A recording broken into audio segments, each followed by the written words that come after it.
Praise lord. మార్చి 18వ తేదీ 2025. ఈరోజు దేవుని వాగ్దానం. కావున మీ యందు దయచూపవలెనని యెహోవా ఆలస్యం చేయుచున్నాడు, మిమ్మును కరుణింపవలెనని ఆయన నిలువబడి ఉన్నాడు. యెషయా గ్రంథం 30వ అధ్యాయం 18వ వచనం. మన జీవితంలో కొన్నిసార్లు మనము ఊహించి ఆశించినవి దొరకడము ఆలస్యమును. అది మన దేవుడు మన విశ్వాసానికి పెట్టిన పరీక్ష.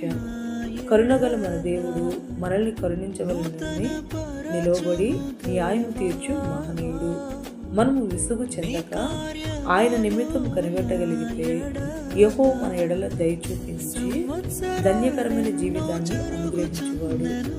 ఈ రోజు వాగ్దానం మన జీవితంలో నెరవేరాలని కోరుకుంటూ జీసస్ ఈజ్ ఫర్ పర్సనల్ పరిచర్యలో మీ సహోదరి గాడ్ బ్లెస్ యు ఆల్.